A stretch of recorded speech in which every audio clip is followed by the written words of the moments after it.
Hi everybody and welcome to another Kalicube Tuesdays. Today it's earlier than usual, 6 hours earlier. It's morning for me and it's afternoon for you, Tim, is it not? It's actually evening, 6 p.m. in Singapore. Oh, right. Oh, so it's almost bon appetit time, isn't it? Yeah, kind of. Brilliant. Right, we're going to get started. Another message about Ukraine. I'd like to just point out that a lot of people in the SEO community have supported. We had last week a message from Julia from Jet Octopus. Kate Toon's doing a fundraiser, which is brilliant. I've joined into that. SE Ranking are going to be doing a webinar next month for fundraising. Alessia Korobka's collecting opportunities for jobs. And I just wanted to play this, that's from a lawyer friend of mine, thanking everybody and asking people to help and support. We're from Ukraine. My name is Myroslav Khmarskiy, and I'm 27 years old, and I'm a partner in one of the Ukrainian law firms, Advertisers. Due to the situation, a lot of skilled and experienced workers and specialists are now either refugees in different countries or they are without their jobs. We realize now that our main objective is to make sure that the Ukrainian economy withstands the war. So we call out to all international companies all around the world to help Ukrainians by hiring them. You can follow the link below and leave your request for the expertise that is needed for you now, and our community will respond. Slava Ukraini. Absolutely brilliant. I think kind of that's one of the things that I certainly overlooked until I saw this message and the one from Julia last week, is that it's really important to support the economy of Ukraine, keep the Ukrainian economy going, keep people from Ukraine who have been displaced or are still there in work, making money, because even in war, you need to continue living, spending money, and you need the economy to survive. Just Tim, would you like to say something? Yeah, I'm a Ukrainian, whether people know it or not. I never hid that fact. I lived 30 years of my life, first 30 years of my life in Ukraine, and what's happening there right now is absolutely devastating. So huge thanks to you and everyone else who is helping to spread the word, who is helping with any means possible, with donations, with hiring the folks from Ukraine, with condemning the actions of Russia and Putin.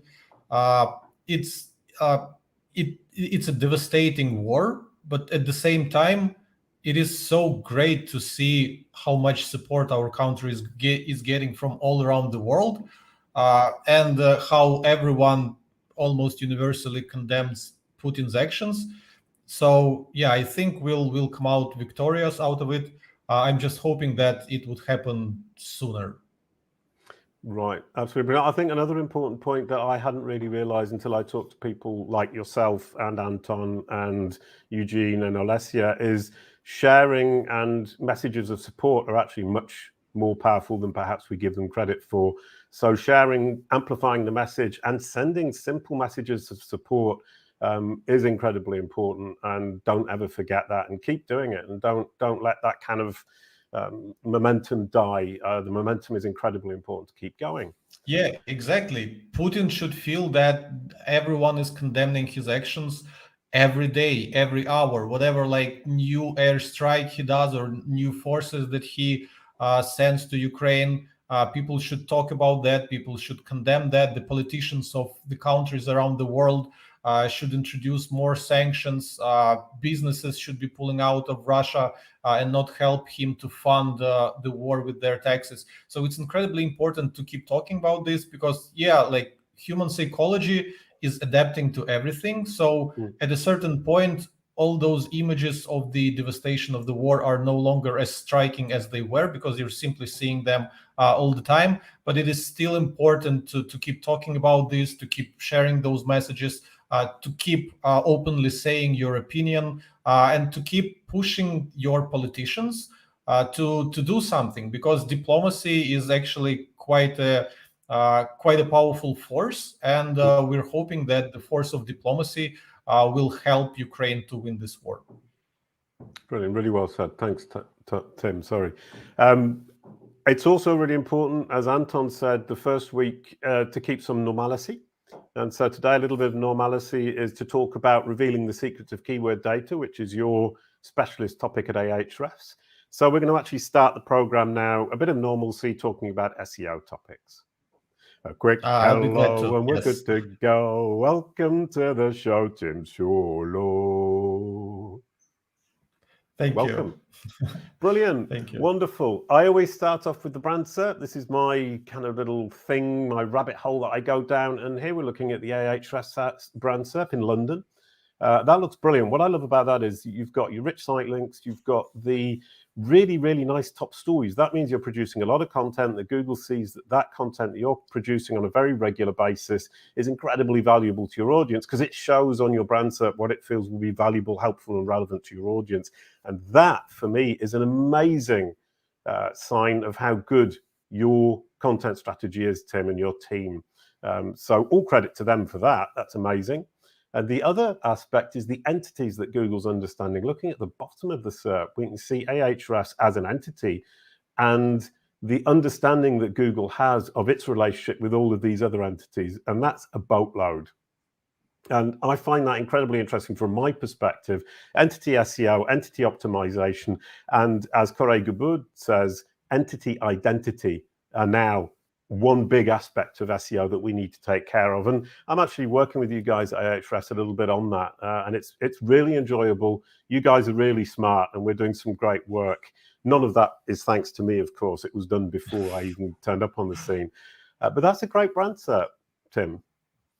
Yeah, thank you. We've actually had some troubles with our knowledge panel because apparently people who work or the editors of Wikipedia aren't particularly fond of SEO people. I believe that's because SEO people like to spam their website with their stuff to be able to get links from Wikipedia.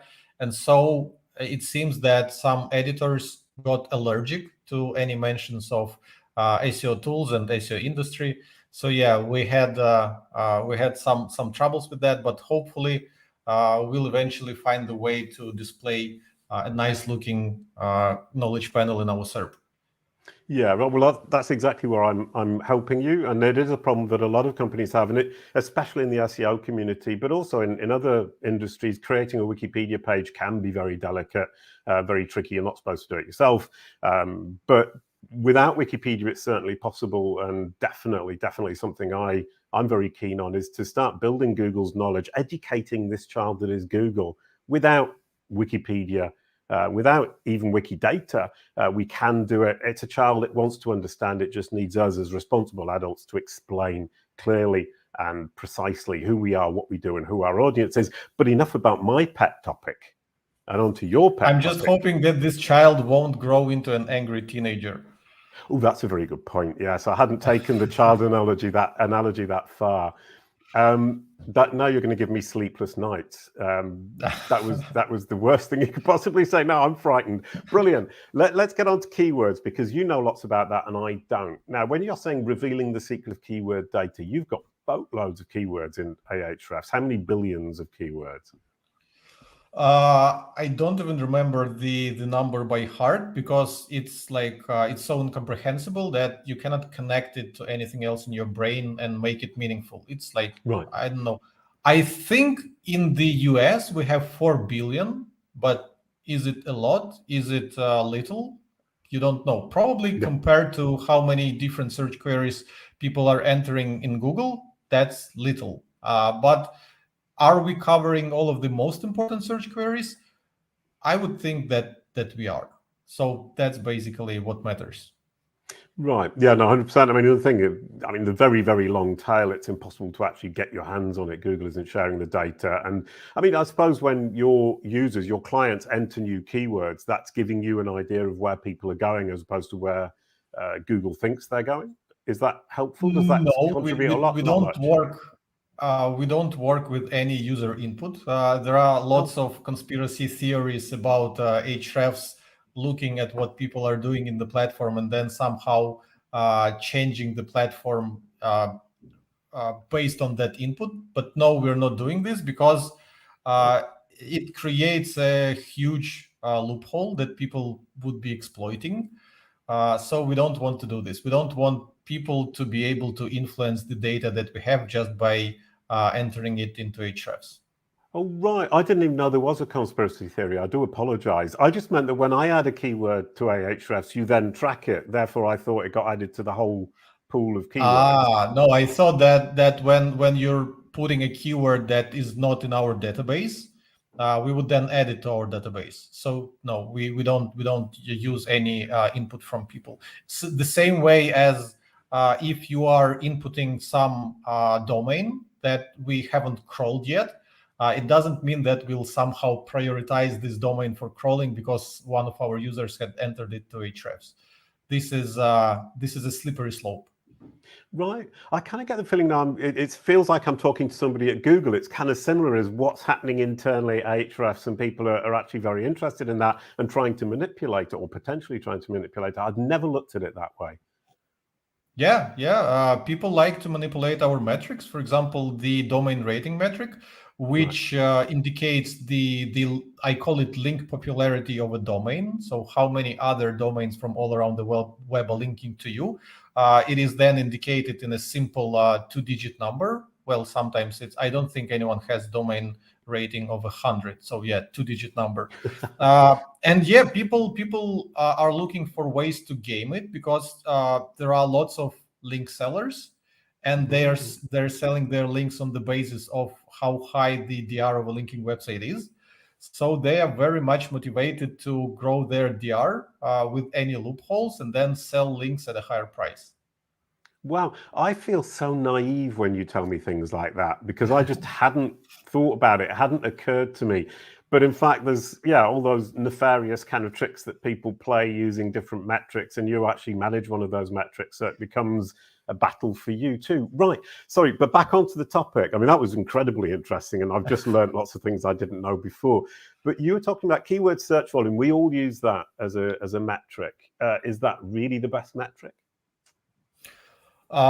Great question. So we've been dealing with that for many years, ever since we started introducing different keyword research tools. And the common complaint or criticism that we were hearing is that our numbers don't match those of Google Keyword Planner. Not that Google Keyword Planner didn't have its own troubles. And I believe the first person to criticize the data from Google Keyword Planner was Russ Jones from Moz, who is unfortunately no longer with us. But I will still be giving him credit for all his SEO work because that was an absolutely brilliant person. So yeah, Google Keyword Planner isn't without a sin, but somehow the general public in the SEO community was thinking that the numbers that come from Google Keyword Planner are the single source of truth. But then we also have Google Search Console. And those SEO professionals who are more attentive and who had a chance to compare the number of impressions that they were getting in their Google Search Console, if they were consistently ranking at the top, with the data that was coming, that Google Keyword Planner was showing them, they already noticed that there's quite a bit of discrepancy. Right. And so yeah, the more hardcore SEOs knew for quite a while that search volume that you're getting from Google Keyword Planner or pretty much any SEO tool is not a particularly precise metric, but it is still. Yeah. Sorry.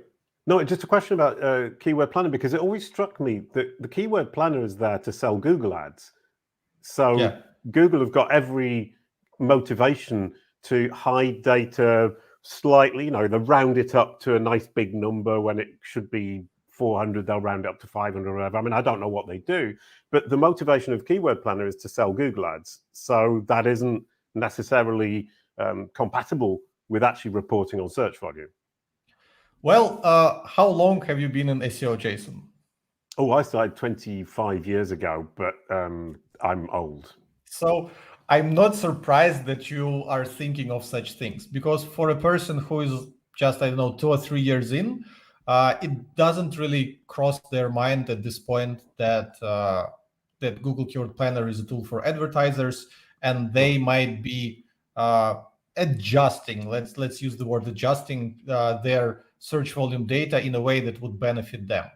And then they look at the search volume numbers that they see in Ahrefs or pretty much any other third-party tool that reports this data, and they're unhappy because those numbers don't necessarily match. But there are reasons to that. So up until recently, we couldn't really create any compelling research to show people all the problems or like how far off Google Keyword Planner is. But since we introduced a free layer of Ahrefs, which is called Ahrefs Master Tools, where you can get all data for your own website as long as you can verify it with a number of ways. And one of these numbers is to connect via Google Search Console. You can also upload a file, you can change your DNS. So basically all the common ways to verify the ownership of your website, but one of them is Google Search Console, which a lot of people are using because we also started displaying Google Search Console data in Ahrefs if you connect it. So we started getting lots of Google Search Console data of our customers.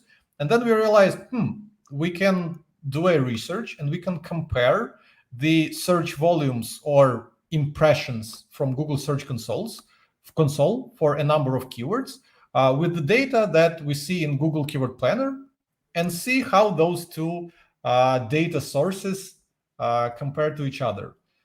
So what we figured is that in the majority of cases, I don't remember the exact numbers, but maybe we can later link to the research study that we published on the Chef's blog.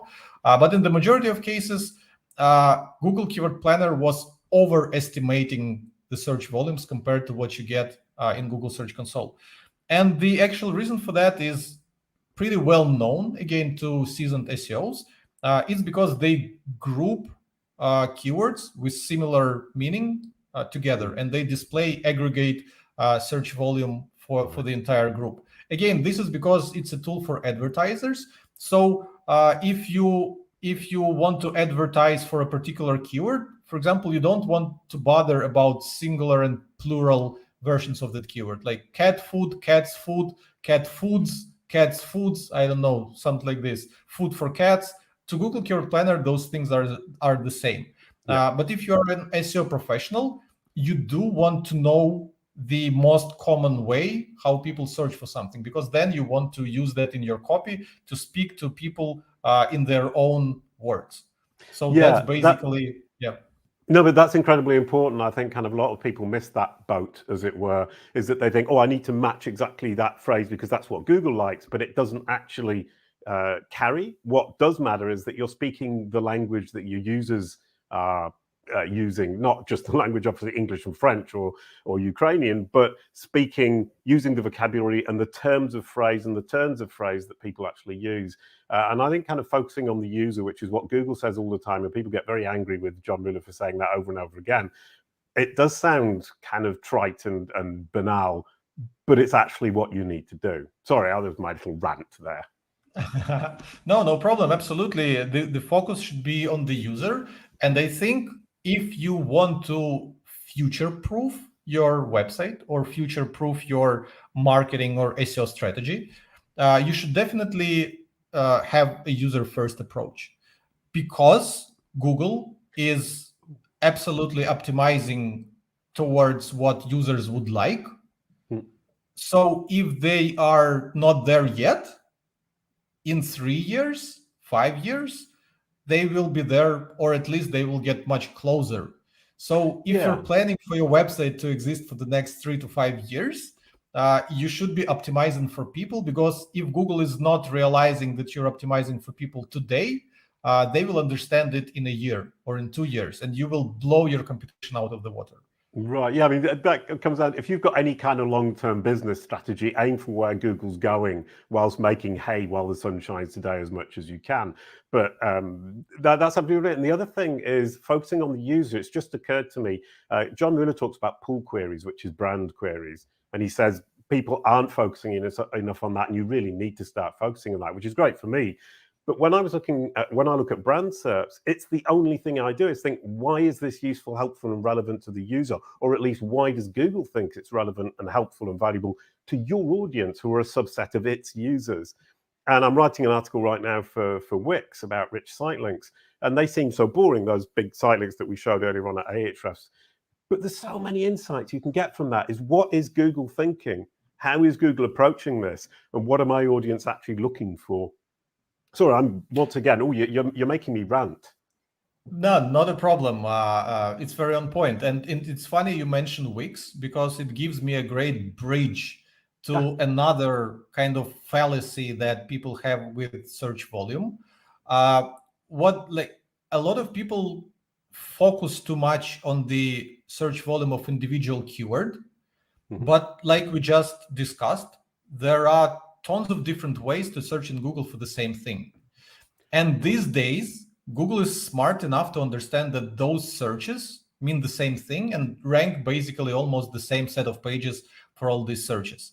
So what you should be looking at is the total traffic potential of a given topic, rather than the search volume of an individual keyword that is just one of the many, many ways to search for this topic. For that reason, we believe in that concept so much that we productized it. We created a metric that is called traffic potential.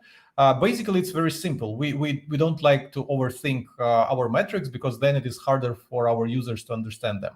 So what traffic potential does, it shows you the traffic to the #1 ranking page for a given keyword. So not only you see how many people search for, cat food, specifically this keyword, cat food, per month, but you can also see how many clicks, estimated clicks, are landing on the top ranking page for cat food, because it also ranks for lots of other similar queries. So that's the thing. And why I mentioned Wix is because Wix is such a strong brand. You would be probably the best person to talk about this, but they rank #1 for website builder with their homepage, which is why some people are saying that our traffic potential metric is bad, because when they put in website builder, they get the search traffic potential of Wix homepage, which is huge. Right. What we explain back to them is that this is what it happens. To rank for website builder, it takes creating a brand. So you're not competing with some random page that ranks for website builder and that is optimized for website builder. You're competing with an actual brand. So it is insightful in itself that you no longer can rank for website builder by optimizing for it, because Wix now occupies the #1 position for the term. That's a really interesting point, from the perspective of saying, who am I actually competing with? And looking at website builder, you kind of say, right, well, I can optimize my page. And then you look at that first page, I've got no idea what's on there, but certainly it's going to be the really big hitters.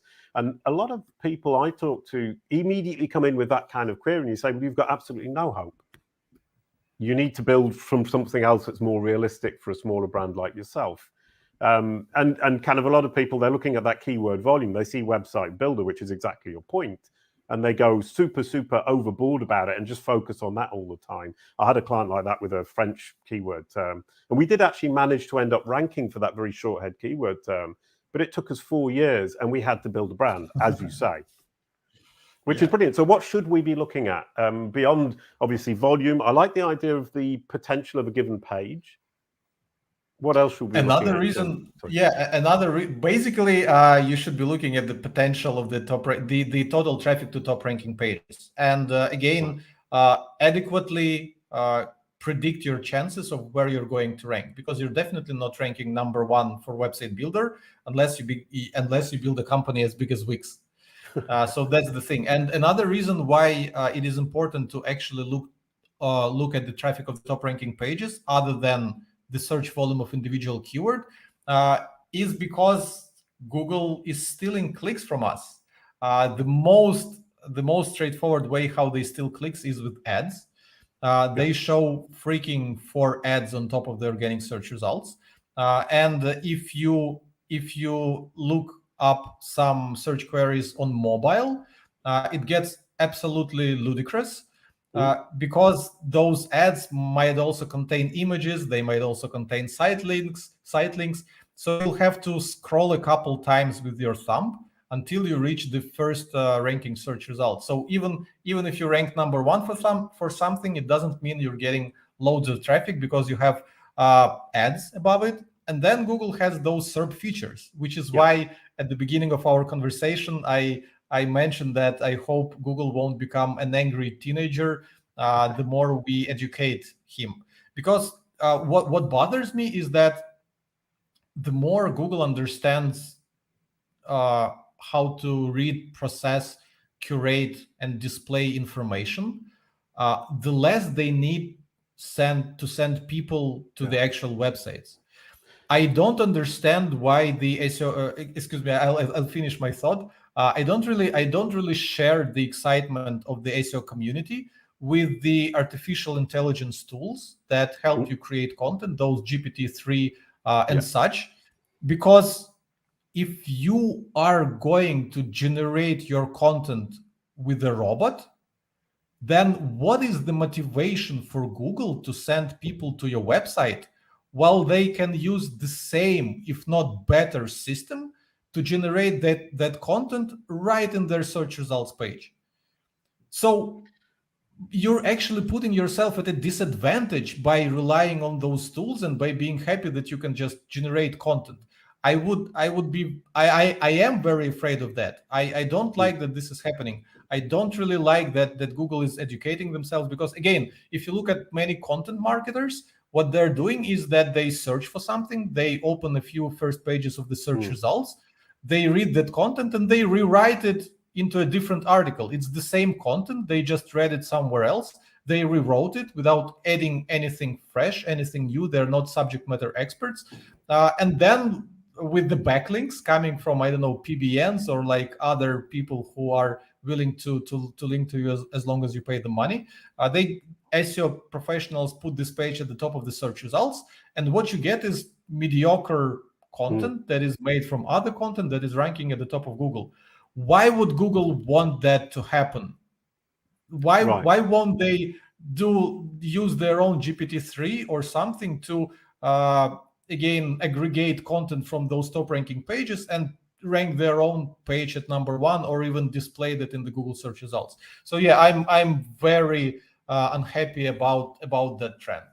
Right. Okay. That was your rant. So we've both had rants, and that was a delightful rant. I do like it because it's philosophical and speaks a lot of truth. I mean, from that perspective, kind of while you were talking about that, I was thinking about multiple things. One of which is, and the people also ask, Google's increasingly just putting facts there with no link, especially on brand SERPs once again. And Lily Ray was pointing out that if you search for best of something, or even health magazines, it will give you a big block of entity filter pills.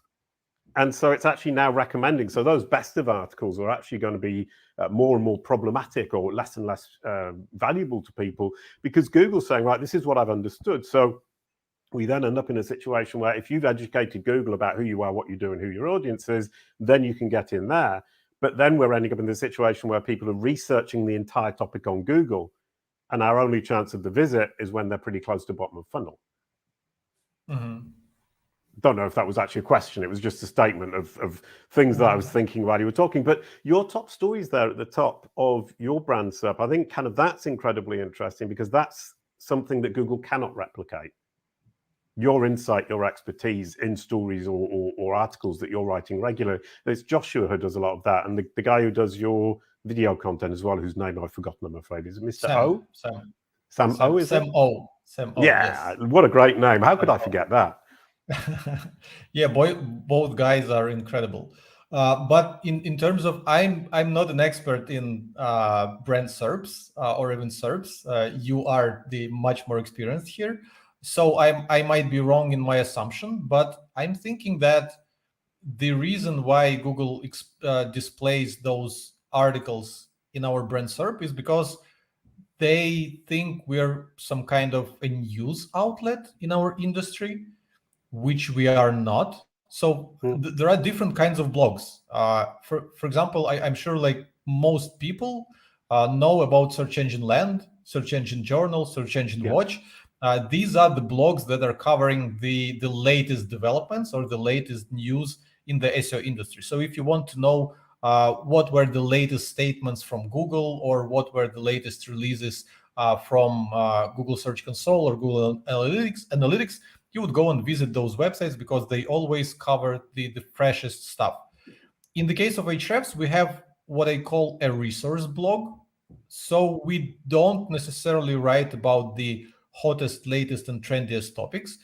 We just research what people in our industry are searching for, and we create resources for them to learn from. So probably because of our publishing pace, which is quite consistent and rather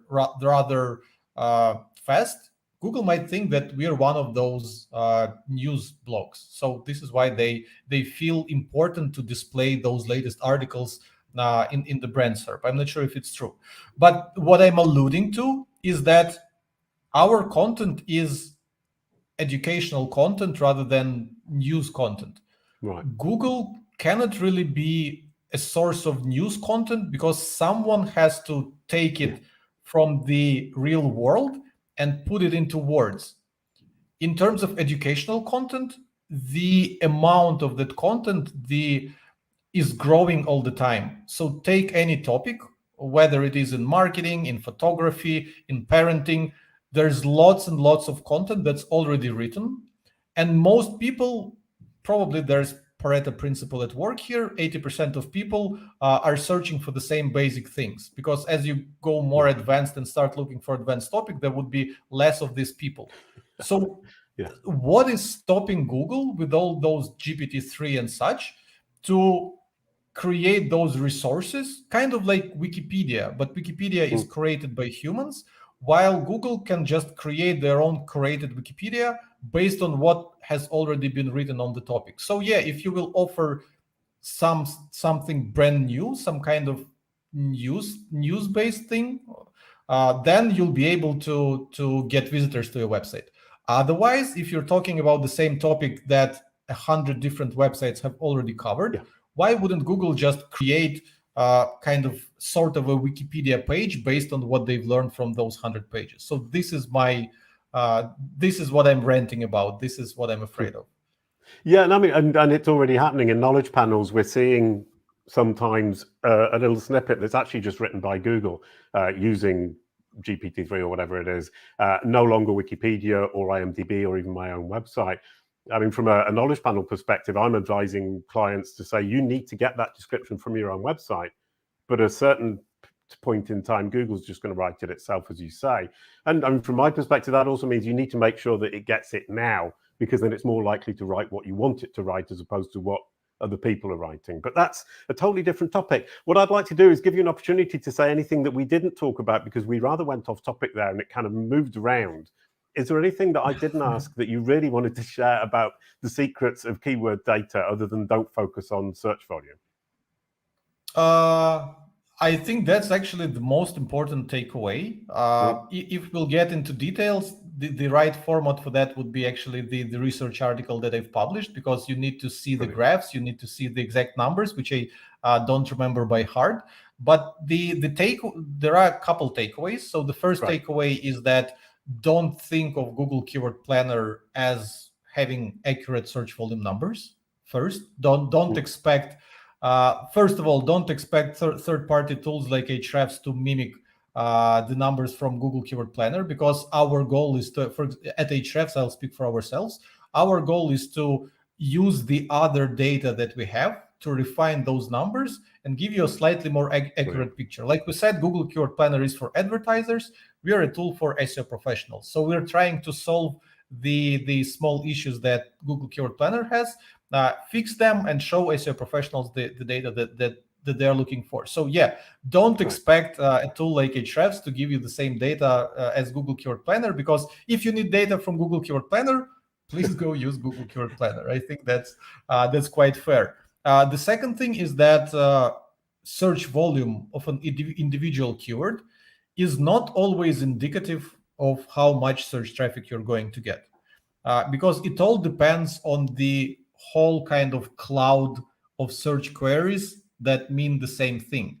And sometimes that we can look at it kind of like an iceberg. So sometimes there's a super popular way to search for something, and underneath there's a little bit more of similar searches. The topic is very narrow and it is very defined. For example, a squeeze page. There's a marketing concept called a squeeze page. Right. There aren't too many ways to search for a squeeze page because it's such a narrow topic. The amount, the cloud of related searches is very small. But if we take a topic of how to get more traffic to a website, 10 different people would phrase it differently all the time. So even though, and you cannot even pinpoint the most popular search query because there are many of the most popular search queries. So if you're looking just at one of them, you're misleading yourself as to the total search traffic potential of the topic. So it is very important to actually review the top ranking search results. And then, the traffic that is coming to the top ranking pages, as estimated by Ahrefs or any other similar tool, accounts for all those things that we just discussed. The ads, the knowledge panel, the people also ask boxes. We account for those things because they still clicks away, and we adjust the traffic estimation based on those things. So even though the keyword or even the overarching topic would be incredibly popular, if there are too many ads, too many SERP features, and you won't even rank number one, you'll rank somewhere in top 5, you won't be getting too much traffic.